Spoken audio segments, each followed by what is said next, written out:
کی وجہ کیا ہے؟ وجہ یہ گزشتہ ایک مہینے کے دوران پاکستان کی دو بڑی معروف شخصیات کا خودکشی کر لینا. ایک تو بہت بڑے دیوبندی مکتبہ فکر کے عالم ہیں، اس کے بیٹے نے خودکشی کی، اور ایک غریب گھرانے کا بچہ جو پڑھ لکھ کے بڑی محنت کے ساتھ سول سروس میں گیا اور آفیسر بن کے 19ویں گریڈ کا ترقی پا کر اور دنیا کی ساری خوشحالیاں دیکھ کر بالآخر اس نے خودکشی کیا. اور تیسری وجہ کہ آپ کے معاشرے میں دن بہ دن جو نوجوان نشوں میں پڑ رہے ہیں اور بالآخر اپنے آپ کو زہر کے ٹیکے لگا کر خودکشی کی طرف مجبور ہو رہے ہیں، اس کی وجہ کیا ہے اور اس سے چھٹکارا پانے کا اسباب کون سے ہیں، اس حوالے سے میں آج کے جمعے میں عرض کروں گا. دعا ہے اللہ تعالی ہمیں اپنی خاص عنایات اور رحمتوں میں سے حصہ عطا فرمائے. معزز سامعین محترم، میں نے قرآن مجید فرقان حمید کی ایک آیت تلاوت کی ہے. اللہ رب العالمین جل وعلا ارشاد فرماتا ہے، قل، اے میرے محبوب آپ ارشاد فرما دیں، ان الفضل بید اللہ، بے شک فضل اور رحمت تمہارے رب کے دستے قدرت میں ہے.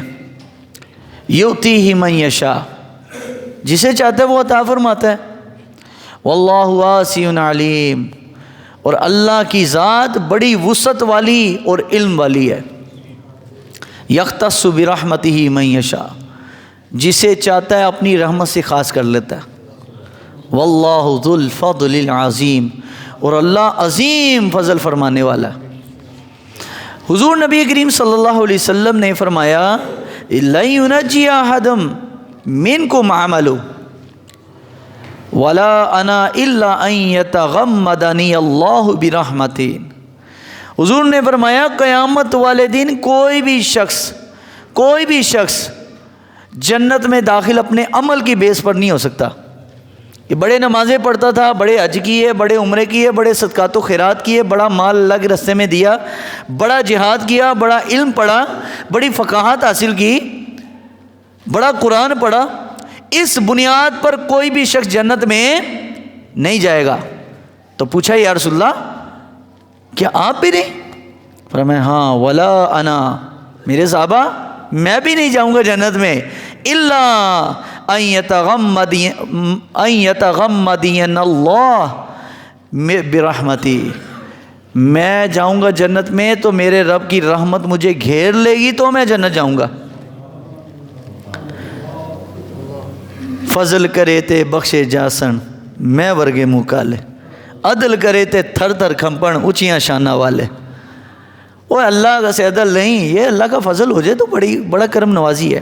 اس لیے امی عائشہ صدیقہ رضی اللہ تعالیٰ عنہ فرماتی، سنیے، حضرت اما عائشہ فرماتی ہیں کہ میں نے سرکار دو عالم صلی اللہ علیہ وسلم کو اور نماز کے بعد، چاہے حضور گھر میں نماز پڑھتے یا مسجد میں نماز پڑھ کے گھر آ رہے ہوتے، ایک دعا ہمیشہ حضور کی زبان پر سنی، اور کیا ہے؟ اللہم انا اسألک العفو والعافیۃ والمعافات فی الدنیا والآخرہ. یا اللہ میں تجھ سے ایک چیز کا سوال کرتا ہوں، عفو والعافیہ، میں تجھ سے عافیت طلب کرتا ہوں، میں تجھ سے رحمت مانگتا ہوں، عافیت مانگتا ہوں. ایک بزرگ تھے نا، مولانا روم نے شاید اپنی حکایات میں یہ بات بیان کی ہے، غالباً اب مجھے کنفرم نہیں ہے لیکن یہ بات کتاب میں کہیں موجود ہے، بڑا عرصہ ہو گیا اس کو پڑھے ہوئے. ایک شخص تھا، اس نے اللہ سے کہا، یا اللہ میں نا مزدوری میں ٹائم لگا دیتا ہوں، مجھے تیری عبادت کا وقت ہی نہیں ملتا، تو یا اللہ تو ایسا کر، تو مجھے نا 2 روٹیوں کا انتظام کر دے، 2 روٹیوں کا میرا بندوبست کر دے، تو میں جو ہے بس تیری اللہ اللہ کیا کروں گا. اس زمانے کے بادشاہ نے اس کو گرفتار کر لیا اور کسی الزام میں وہ جیل میں چلا گیا. کئی سال جیل میں رہا تو کہا یار دعا تو قبول ہو گئی، لیکن کاش کہ میں دعا میں کچھ ایڈ کر دیتا. مانگی روٹی ہے، کاش کہ روٹی مانگتا لیکن عافیت والی، تو آج جیل میں نہ ہوتا۔ اللہ سے بس روٹی مانگی ہے، تو روٹی تو بازاری عورتوں کو بھی مل جاتی ہے، بازاری لوگوں کو بھی مل جاتی ہے، دینداروں کو بھی مل جاتی ہے، لیکن اللہ تعالیٰ جس کو عافیت والی روٹی عطا فرمائے وہ ہے رب کی رحمت۔ تو اللہ سے ہمیشہ عافیت کا سوال کریں کہ اللہ ہم بڑے کمزور ہیں، تیرے آگے آج، اور یقین مانیں یہ میرا خود کئی دفعہ کا تجربہ ہے، مجرب عمل، کہ ہم جب رونا دھونا کسی کے آگے کرتے ہیں نا، کسی دنیا دار بندے کے آگے، اللہ ایسے بندے کو ذلیل کرتا ہے، اور جب وہ کرتا ہے نا، یا اللہ تو نہیں کرنا ہے، میں بڑا کمزور ہوں اور تیرے دستے قدرت میں ساری پاور۔ جب بندہ اللہ کو حقیقی کارساز سمجھ لیتا ہے تو پھر اللہ تعالیٰ اپنی عافیت اس بندے پہ کر دیتا ہے۔ تو کوشش کریں، اللہ سے سوال کریں۔ حضور صلی اللہ علیہ وسلم نے فرمایا کہ رب فرماتا ہے حدیث قدسی میں کہ میرا بندہ جب مجھ سے طلب کرتا ہے عافیت تو میں خوش ہوتا ہوں، کیونکہ وہ بندہ نے مجھے رب سمجھا ہے تو مجھ سے مانگا، اور جب بندہ نہیں نا مانگتا اللہ سے تو حضور صلی اللہ علیہ وسلم فرمایا اللہ ناراض ہوتا ہے۔ اللہ سے ہمیشہ عافیت ہی مانگو۔ تو یہ ڈپریشن کی جو پریشانی ہے، ڈپریشن ہے، یہ کیوں ہوتا ہے؟ رحمت الہی سے دوری کے سبب، اللہ کی رحمت سے دوری کا سبب۔ تو آج میں آپ کو وہ اعمال بتاؤں گا کہ کون کون سی چیزیں بندے کو رب کی رحمت کے قریب کر دیتی ہے اور رب کی رحمت کے آغوش میں لے لیتی ہے۔ جب اللہ کی رحمت نصیب ہو گئی تو ڈپریشن اور طرح طرح کی بیماریاں انسان کی ختم ہو جاتی ہیں۔ نبی کریم صلی اللہ علیہ وسلم پر بھی تفکرات اور پریشانیاں آئی ہیں اس زمانے میں، ایسا نہیں ہے، لیکن نبی علیہ الصلوۃ والسلام کی تفکرات اور پریشانیاں کبھی غالب نہیں ہوئیں۔ آئی وقتی آئی پریشانی پھر ٹل گئی۔ ہماری پریشانیاں ہمارے جسم پر، ہماری طبیعت پر، دل پر کیوں بوجھ بنتی ہیں؟ وجہ رحمت الہی سے دوری ہے، اللہ کی رحمت سے دوری ہے۔ تو حضور صلی اللہ علیہ وسلم نے فرمایا ان اللہ مئات رحمت انزل منها رحمت واحدہ، اللہ کی رحمت کے 100 حصے ہیں، اللہ کی رحمت کے 100 حصے ہیں۔ فرمایا بین الجن والانس والبہائم واحدہ، ایک رحمت کا حصہ اللہ کا وہ ہے انسان، جنات، جانور، والحوام، اور تمام حیوانات، فَبِهَا يَتَعَافَوْنَ بِهَا وَيَتَرَاحَمُونَ بِهَا وَتَعْتِفُ الْوَحْشُ عَلَى وَالِدِهَا وَأَخَّرَ اللَّهُ 99۔ حضور صلی اللہ علیہ وسلم نے فرمایا ایک حصہ ساری مخلوقات کو تقسیم ہوا ہے۔ فرمایا وہی رحمت کا سبب ہے کہ ماں اپنے بچے سے پیار کرتی ہے، جانور اپنے بچوں سے پیار کرتا ہے، لوگوں کے آپس میں جو محبت ہے، اللہ کی اسی صفت رحمت، صفت رحیم کا اثر ہے لوگوں پر۔ الرحمن الرحیم جو ہم پڑھتے ہیں نماز میں کہ اللہ رحمان بھی ہے رحیم بھی ہے، اللہ کی صفت رحیم کا ایک حصہ ابھی ساری کائنات میں بٹا تو لوگوں میں محبتیں نظر آتی ہیں، اور جب فرمایا 99 حصے رحمت الہی کے ابھی باقی ہیں تو حضور نے فرمایا یرحمو بہا عبادہ یوم القیامہ، قیامت کو اللہ تعالیٰ اپنے نبی کی امت پر اس رحمت صفت رحیم کو لوگوں میں ظاہر فرمائے گا، اور قیامت والے دن ان کے بہت سارے گناہ سے اللہ تعالیٰ درگزر فرما دے گا۔ تو یہ 99 حصے ابھی ظاہر ہونے ہیں، ابھی ایک حصہ ظاہر ہوا ہے۔ تو لوگوں کے اندر یہ جو کسی بھی شے کا پیار ہے نا، چاہے وہ مال کا پیار ہے، چاہے عزت کا پیار ہے، چاہے منصب کا پیار ہے، کوئی بھی کسی بھی شے کی محبت جو اس کے دل میں اجاگر ہے، اس کی وجہ اللہ کی صفت رحیم کا پرتاؤ پڑا، تجلی جس کو ہم بولتے ہیں۔ تجلیات اللہ تعالیٰ نے مخلوقات میں جو ہے نا بانٹی ہے، تجلیات کی بارش فرمائی ہے، اس انوارات کی جس کے سبب انسان کے اندر یہ اثر موجود ہے۔ تو حضور نبی کریم صلی اللہ علیہ وسلم کا ارشاد ہے، آقا کریم صلی اللہ علیہ وسلم جابر فرماتے ہیں رحم اللہ رجلا سمحا اذا باع واذا اشترى واذا اقتدى۔ حضور صلی اللہ علیہ وسلم نے فرمایا پہلی چیز جو اللہ تعالیٰ کی رحمت کا سبب بنتی ہے بندے کو سکون کی دولت حاصل ہوتی ہے وہ کیا ہے؟ پہلی چیز رحم اللہ رجلن، اللہ اس بندے پر رحم کرتا ہے، اس شخصیت پر اللہ کا کرم ہوتا ہے۔ کون سا؟ فرمائے اذا باع واذا اشترى واذا اقتدى سمحا، جو خریداری میں، جو بیچنے میں اور جو تقاضا کرنے میں لوگوں کے ساتھ آسانی اور نرمی کا رویہ رکھتا ہے، جو بندوں پر رحم کرتا ہے اللہ اس پر رحمت کرتا ہے۔ اس لیے سکون کی دولت پانا چاہتے ہو، پہلے اللہ کی مخلوق کے ساتھ نرم دل ہو جاؤ، سکون مل جائے گا، ٹینشن ختم ہو جائے گی۔ یہ جو ڈپریشن کی بیماری آج کل پھیلتی جا رہی ہے نوجوانوں میں، جس کی وجہ سے نوجوان طرح طرح کے نشوں میں ملوث ہو رہے ہیں، اس کی وجہ یہ ہے کہ وہ رحمت الہی سے دور ہیں۔ تو حضور صلی اللہ علیہ وسلم نے فرمایا کہ پہلی امتوں میں ایک شخص تھا، سابقہ امتوں میں ایک شخص تھا، تو اس کے بعد نا فرشتہ آیا، اور فرشتہ آگے کہنے لگا بھائی تیرے مرنے کا ٹائم آ چکا ہے، تو اب مجھے یہ بتا ذرا کہ تو نے زندگی میں کوئی اچھا کام کیا کہ نہیں کیا۔ اب وہ جو شخص تھا اس نے کہا ما اعلم، میں نہیں جانتا کہ پوری زندگی میں کوئی اچھا کام کیا ہو۔ اس فرشتے نے کہا اچھا تو ایسا کر، سوچ، تجھے سوچنے کا ہم ٹائم دیتے ہیں، سوچ لے کہ زندگی میں شاید تو نے اچھا کام کیا ہو۔ اس نے کہا ما اعلم شیئا غیر انی کنت ابایع الناس فی الدنیا واجازیہم فانظر الموسر واتجاوز عن المعسر۔ کہا کہ کچھ زیادہ میری نیکیاں تو نہیں ہیں، لیکن ایک کام میں دنیا میں کیا کرتا تھا، ایک کام کرتا تھا۔ تو حضور صلی اللہ علیہ وسلم نے فرمایا، فرشتے نے اس سے کہا کہ کون سا نیک عمل جو تو نے دنیا میں کیا؟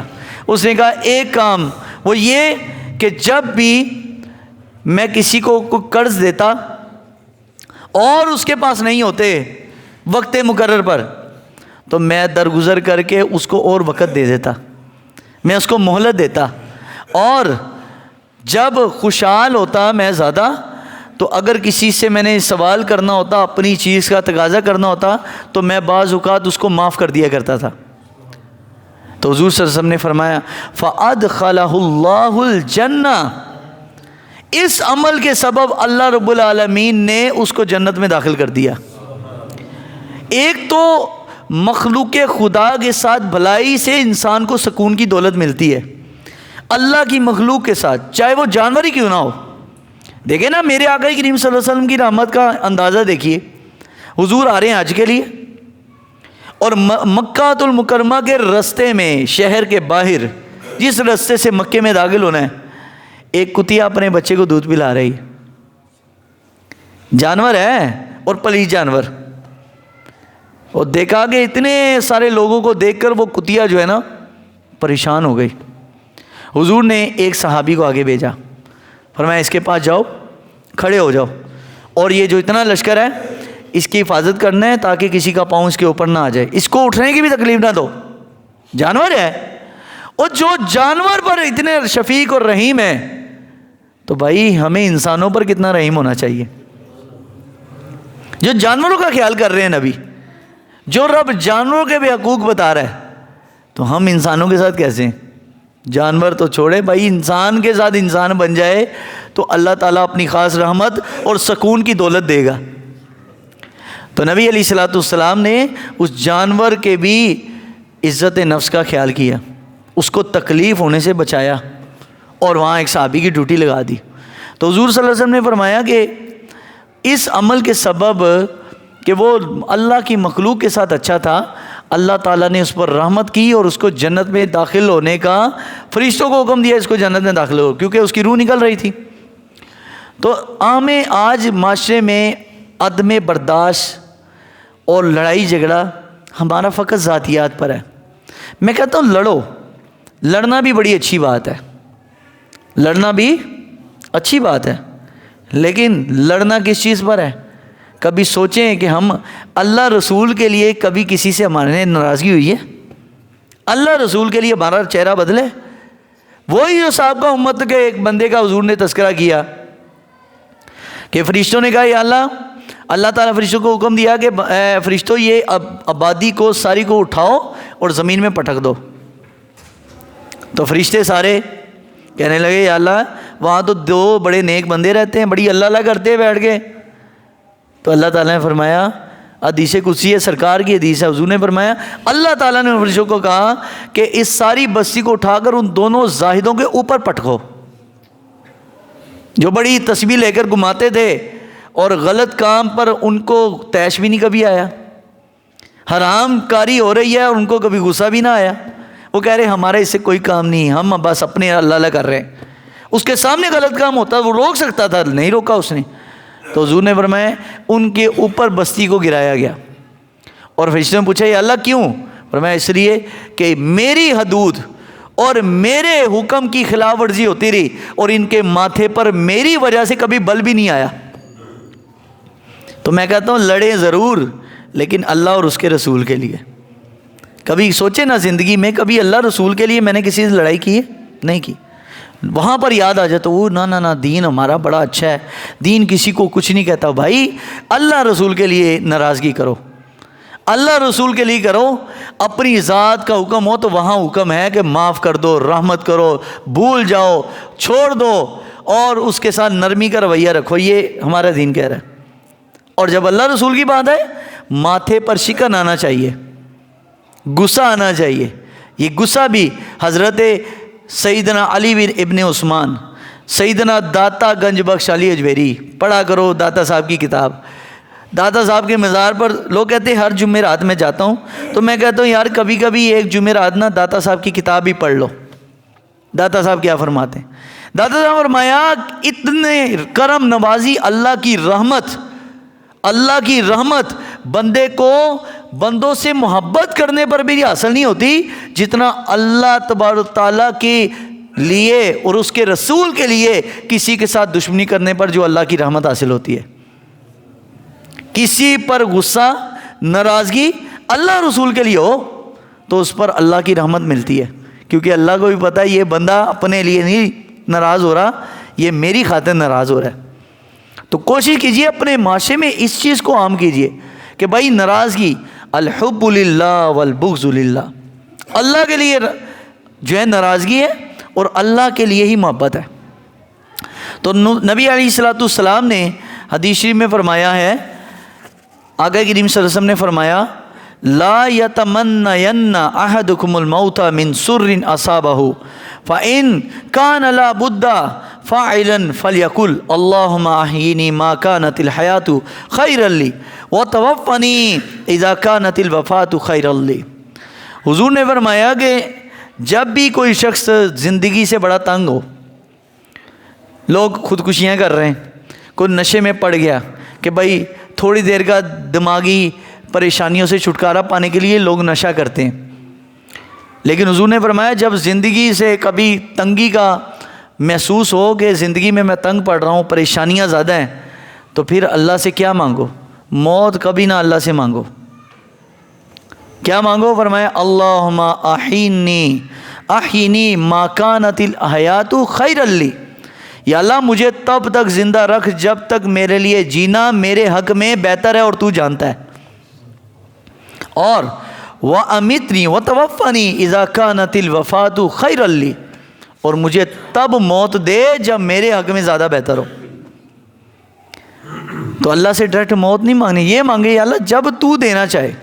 اور دیکھیں قرآن میں اللہ تبارک تعالیٰ نے کیا فرمایا، وَبَشِّرِ الصَّابِرِينَ الَّذِينَ إِذَا أَصَابَتْهُمْ مُصِيبَةٌ قَالُوا إِنَّا لِلَّهِ وَإِنَّا إِلَيْهِ رَاجِعُونَ۔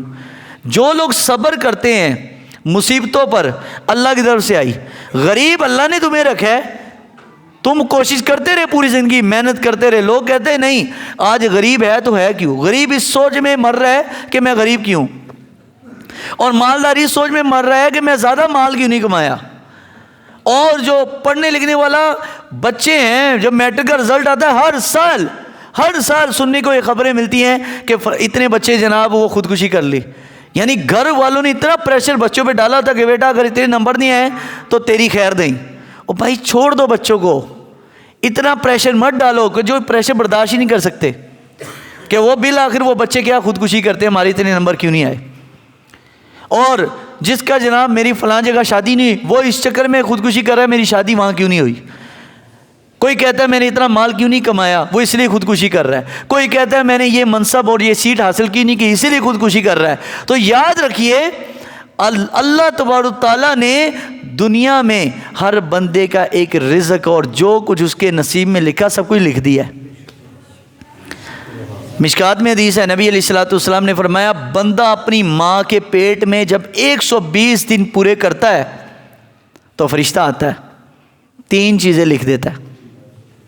فرمایا سب سے پہلے اس کا نیک یا بد ہونا، نیک یا بد، زندگی کیسی گزارے گا، اچھی یا بری، لکھ دیا جاتا ہے. اور اس کے بعد اس کا رزق لکھ دیا جاتا ہے. ہم ٹینشن میں پڑے ہوئے ہیں اور رزق اللہ نے لکھا ہے، اللہ نہیں دینا ہے. ہم ایسے پریشان ہو رہے ہیں، ہم ایسے ڈپریشن کا شکار ہو رہے ہیں، یہ مجھے کیوں نہیں ملا، یہ کیوں نہیں ہو. وہ سکون میں رہو، اللہ نے جب لکھ دی ہے آپ کے ذمے میں ہے کوشش کرنا. اور کوشش کرنے کے بعد بھی وہ حضرت میاں محمد بخش فرماتے ہیں نا، مالی دا کام پانی پانا تے پر مشکاں پاوے، مالک دا کام پھل پھول لانا اور لاوے یا نہ لاوے. اس کی کام ہے بھائی. تیرا میرا کام ہے اپنے ذہن کو استعمال کرنا، اپنی قوت کو استعمال کرنا، اپنی جو صلاحیت ہے اس کو استعمال کرنا. رزق دینا تمہارے رب کا ذمہ داری ہے. بس ہمارا کام ہے ہاتھ ہلانا. جب تک ہم یہ کرتے رہیں گے تو نبی کریم صلی اللہ علیہ وسلم فرمایا 3 چیزیں فرشتہ لکھتا ہے. پہلی چیز اس بندے کے نیک اور بد ہونا، نمبر 2 پر اس کا رزق لکھ دیا جاتا ہے، اور نمبر 3 پر اس کی عمر، اس کی زندگی لکھ دی جاتی ہے. حالانکہ لکھا تو پہلے سے ہوتا ہے، اصل میں اللہ تعالیٰ حوالے اس کے تب کرتا ہے فرشتے کے کہ اس کی زندگی، اس کی موت، اس کا اچھا برا ہونا اور اس کا رزق، یہ سارا کچھ اپنے پاس رکھو اور اس کو اتنا ملے گا. لیکن حضور نے فرمایا تقدیر میں اضافہ نہیں ہوتا، لیکن یا تو صدقہ تقدیر کو بدل دیتا ہے یا دعا بدلتی ہے، یہ بھی ساتھ ہے. تو ہمیں جو حضور صلی اللہ علیہ وسلم نے رحمت الہی حاصل کرنے کا اسباب بتائیں اس کو اختیار کریں، نہ کہ ہم اس تماشوں میں پڑ جائیں. کوئی نشے میں پڑ رہا ہے، کوئی خودکشیاں کر رہا ہے. یہ اللہ کی رحمت سے دوری کی وجہ سے لوگ ایسا کرتے ہیں، نہ کہ لوگ اس لیے ایسا کرتے کہ وہ ملے نہیں. ورنہ ہر بندے کی زندگی میں ایسے اتار چڑھاؤ آتے، یار یہ میں چاہتا تھا نہیں ہوا، تو نہیں ہوا تو انسان کیا مر جائے، جینا چھوڑ دے؟ نہ ایسا کام نہیں کرنا، بلکہ رجوع کر دیں اللہ کی طرف. کیوں؟ کیونکہ اللہ نے فرمایا وَبَشِّرِ الصَّابِرِينَ، جو میری طرف سے آئی ہوئی مصیبت، میری طرف سے آئی ہوئی خوشی پر صبر کرے گا تو کیا ہوگا؟ الَّذِينَ إِذَا أَصَابَتْهُمْ مُصِیبَہ، جب کوئی مصیبت آئے گی قَالُوا إِنَّا لِلَّهِ وَإِنَّا إِلَيْهِ رَاجِعُونَ، وہ کہے یا اللہ سب کچھ ہم بھی تیرے ہیں اور ہم نے تیرے پاس آنا ہے. جس دل میں، جس بندے کے خیالات اور دل اور وہم و گمان میں یہ چیز بیٹھ جاتی ہے کہ سب کچھ میرے رب کا ہے اور سب کچھ رب کی طرف سے ہوگا اور میں نے رب کے پاس جانا ہے، اس بندے کو کسی چیز کے ضائع ہونے کا بھی فکر نہیں ہے، کسی چیز کے حاصل ہونے کا بھی فکر نہیں. دیکھیں نا شیخ عبد القادر جیلانی، میں کہتا ہوں ان بزرگان دین کی زندگیاں پڑھو. لوگ ہمیں اولیاء کرام کی بس کشف کرامت سنا کے بعد جی بڑی شان ہے، بڑی شان ہے. میں کہتا ہوں کل پرسوں یہاں 1-2 صاحب بات کر رہے تھے، جی فلاں ولی اللہ یار میں نے ان کی یہ کرامت دیکھی، فلاں بزرگ تھے ان کی پیر صاحب کی یہ کرامت دیکھی، اور غوث پاک کی بھی بڑی کرامتیں تھیں. تو میں نے کہا بھائی دیکھو، سرکار غوث پاک ہوں یا داتا صاحب ہوں، ہم نے ان اولیاء کو ان کی کرامت کی وجہ سے نہیں مانا، ان ولیوں کو ہم نے ان کے کردار کی وجہ سے مانا ہے. چاہے لاکھ کرامتیں ہوں، دجال کے پاس کرامتیں کم ہوں گی. دجال آپ کو سب کچھ کر کے دکھائے گا، مردے زندہ کر کے دکھائے گا، لیکن ہم نے دجال کو نہیں ماننا. ہم نے ماننا ہے تو رسول اللہ صلی اللہ علیہ وسلم کے بتائے ہوئے کردار کو ماننا ہے. تو نبی کریم صلی اللہ علیہ وآلہ وسلم نے یہ جو ہمیں تعلیم فرمائی ہے کہ جب بھی آپ نے اپنے دل میں بٹھا لیا کہ سب کچھ اللہ کی طرف سے ہونا ہے تو اس بندے کو مینٹلی طور پر سکون مل جائے گا، یار اللہ کی طرف سے. تو سرکار غوث پاک کی میں بات کر رہا تھا، حضور شیخ عبد القادر جیلانی علیہ رحمہ بہت بڑے تاجر بھی تھے. تجارت بھی تھی ان کی، بزنس بھی تھا. تو غوث پاک رحمۃ اللہ علیہ کا جو اس زمانے میں سمندری بحری جہاز تھا، وہ کسی نے بتایا کہ آپ کا سامان کسی ملک سے آ رہا تھا تو سمندر میں ڈوب گیا. تو غوث پاک رحمۃ اللہ علیہ کا اس زمانے میں لاکھوں دینار کا کاروبار تھا. تو آپ نے فرمایا کہ سمندر میں سامان غرق ہو گیا. انہوں نے کہا ہاں جی، ہمیں تو یہ اطلاع ملی ہے کہ آپ کا جہاز جس میں آپ کا سامان تھا وہ جہاز ڈوب گیا. آپ نے فرمایا اللہ کی مرضی، ہم اللہ کی تقدیر پہ راضی ہیں، شکر الحمدللہ. یہ بولا. لوگ بڑے جناب وہ پریشان ہوئے کہ نقصان ہونے پر بھی شکر الحمدللہ. اور پھر اس کے بعد دوبارہ حضور غوث پاک رحمۃ اللہ کے پاس چند دنوں کے بعد پھر آپ کے پاس اطلاع پہنچی کہ سرکار وہ آپ کا جہاز نہیں تھا، وہ کسی اور کا جہاز تھا، سمندر میں ڈوب گیا ہے، آپ کا جہاز، آپ کا سامان سمندر میں آ چکا ہے کنارے پر. آپ نے کہا الحمدللہ. تو لوگوں نے کہا بات سمجھ نہیں آئی.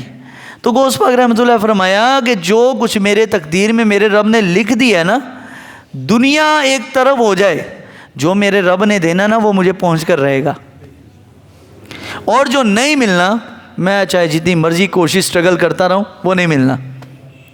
اب کیسی بات ہے، اب کیسے پتہ چلے کہ ہمیں یہ چیز حاصل ہوگی کہ نہیں؟ اس کا ایک آسان نسخہ حضور نے بتایا. نبی کریم صلی اللہ علیہ وسلم نے، حضور کے ہاتھ میں 2 کتابیں تھیں. حضور نے فرمایا اس کتاب میں اللہ نے نا جنتیوں کے نام لکھ دیے ہیں، اور دوسری کتاب نبی علیہ السلام فرمایا اس میں جہنمیوں کے نام ہیں. تو حضرت عمر بولے یا رسول اللہ صلی اللہ علیہ وسلم پھر تو نمازوں کی بھی ضرورت نہیں ہے. جب لکھ دیا ہے، فیصلہ ہو گیا ہے کہ جنت کس نے جانا ہے اور جہنم میں کس نے جانا ہے، فائنل ڈیسیجن ہو چکا ہے، تو پھر نماز ہی نہ پڑھیں، بس چھوڑو، نہ قرآن پڑھو، نہ اللہ کرو، نہ حج عمرے کرو، نہ روزے رکھو، بس ٹھیک ہے فیصلہ ہو چکا ہے جنت میں جس نے جانا ہے. فرمایا عمر یہ بات نہیں ہے کہ اللہ نے لکھ دیا ہے تو اللہ نے تمہیں مجبور نہیں کیا. دنیا میں اللہ تعالیٰ نے ہر بندے کو اختیار دیا ہے، ہر بندے کے پاس اختیار ہے. جو بندہ جو کرنا چاہتا ہے، تو فرمایا میں بتاتا ہوں کہ تمہیں کہ پتہ چلے جنتی کون ہے اور جہنمی کون ہے. اتنا بڑا نبی علیہ السلام نے راز کھولا ہے. اب سنیے، جنت میں جانے والے اور جہنم میں جانے والے کے بارے میں حضور علیہ السلام کا فرمان. فرمایا اللہ نے فیصلہ کر دیا ہے جنت میں کون جائے گا، جہنم میں. میرے صحابہ، جس شخص نے جنت میں جانا ہے اللہ نے جنت والے اعمال اس پر آسان کر دیے، اور جس نے جہنم میں جانا ہے اللہ نے اس پر برائی اور فحاشی آسان کر دی. فرمایا اس سے اندازہ لگاؤ جس بندے کے لیے گناہ مشکل ہوا اور نیکی آسان ہوئی، سمجھو جنت جائے گا. اور جس کے لیے گناہ آسان ہے اور نیکی مشکل ہے، نیکی طبیعت پر بوجھل اور بھاری بنتی ہے، سمجھو اس کے کام دوسرے رستے پر جانے والے. یہ حضور نے نشانی بتائی ہے. تو آپ نے، میں نے ایک اور کسی مولوی کے فتوے کی ضرورت نہیں ہے. حضور نے پہلے یہ راز کھول دیا ہے کہ جنت کون جائے گا اور جہنم میں کون جائے گا. آپ اور ہم دیکھیں ہمارے اوپر اللہ نے کون سے اعمال آسان کیے ہیں، جنت والے یا جہنمیوں والے. تو پوچھا یا رسول اللہ جنتی اور جہنمی آپ نے جنت میں کن کو دیکھا اور جہنم میں کس کو دیکھا؟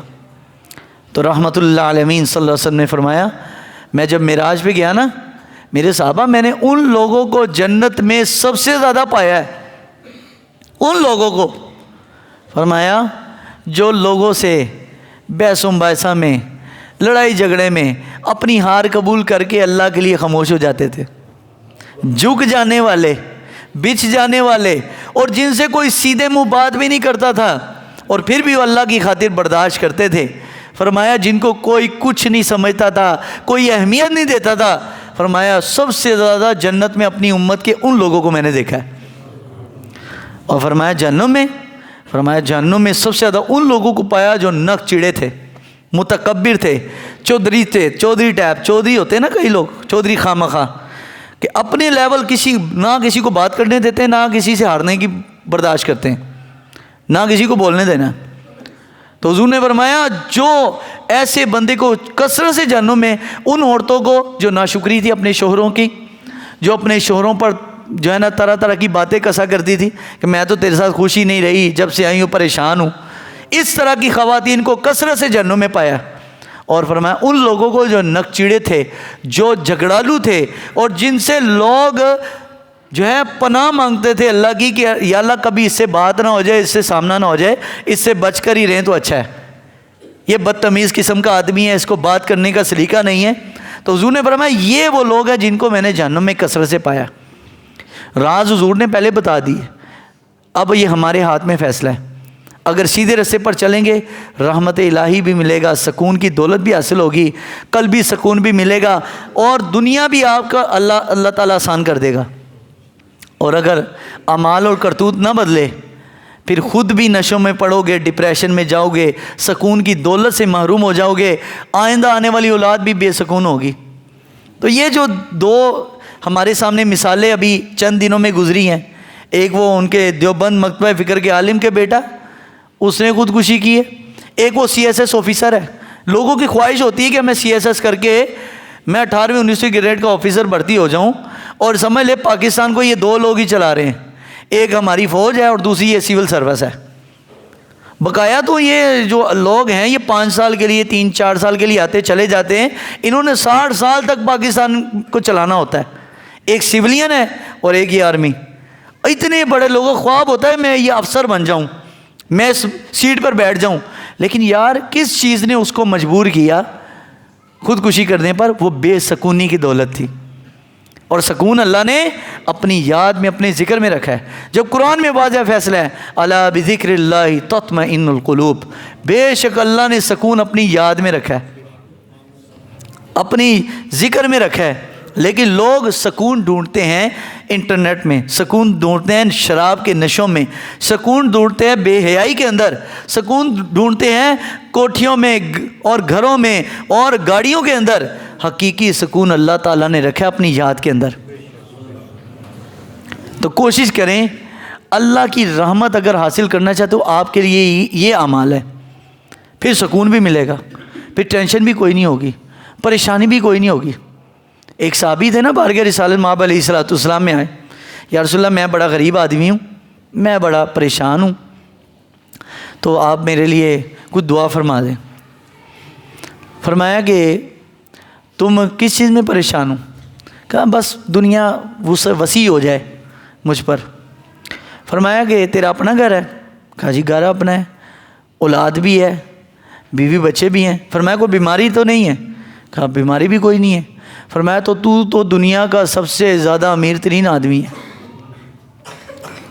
فرمایا جس بندے کو سکون کی دولت ملی ہو، جس کے پاس سر چھپانے کے لیے چھت ہو، جس کی اولاد و بیوی بچے ہوں، کوئی بیماری اس کو نہ ہو، تو ایسا بندہ دنیا کا امیر ترین آدمی ہے. ایسے بھی لوگ ہیں اپنی مرضی سے آنکھ بھی نہیں کھول سکتے، ان کی خواہش ہے کاش کہ اللہ تعالیٰ آنکھ کھولنے کی قوت ہمیں دے دے. دیکھ سکتے ہیں آنکھ، یہ اپنی پلک نہیں جھپک سکتے. ایسے لوگ بھی ہیں خواہش ہے میٹھا کھانے کی لیکن میٹھا نہیں کھا سکتے، ڈاکٹر نے منع کیا. خواہش ہے کہ وہ اپنی ہر خواہش پوری کریں، لیکن جائز خواہشات اللہ رسول نے بھی اسے منع نہیں کیا، لیکن کوئی نہ کوئی وجہ کی بنا پر وہ نہیں کر سکتے. جس کو اللہ تعالیٰ نے یہ دولتیں نعمتیں عطا کی ہیں اس کو تو چاہیے ہر رات کم از کم 1 گھنٹہ سجدہ شکر میں گزارے، سجدہ شکر میں گزارے. ہم کسی پنگوں میں پڑے ہوئے ہیں، پیسے جوڑ جوڑ کے زندگی گزار دی ہے، پیسہ کماتے کماتے، اور بے سکون کے بے سکون. اس رزق اقبال، اس رزق سے موت اچھی. اقبال، اس رزق سے موت اچھی جس رزق سے آتی ہو پرواز میں کوتاہی. اور ایسا رزق ایسا پیسہ کیا کرنا ہے جو بندے کو اللہ رسول سے دور کر دے. بس اتنا ہو کہ اللہ تعالیٰ آپ کو کسی کا محتاج نہ کرے، کسی کا محتاج نہ کرے، بقایا اپنی زندگی اللہ رسول کے تابع رکھو. کون سے لمبے چوڑے چکر، ہم نے کون سے جناب پوری زندگی محنت مشقت اللہ رسول کو چھوڑ کے محنت مشقت کر کے ہم نے کون سے جناب دنیا کا بہترین بندہ بن جانا ہے. بس اتنا ہو کہ اللہ تعالیٰ کسی کا محتاج نہ کرے، بقایا اللہ کے اس کے رسول کے مطابق زندگی گزارو. یقین مانو دنیا کی ساری نعمتیں اللہ تعالیٰ تمہیں عطا کر دے گا، اور ان نعمتوں میں سب سے بڑی نعمت انسان کا سکون قلبی ہے، دلی سکون ہے.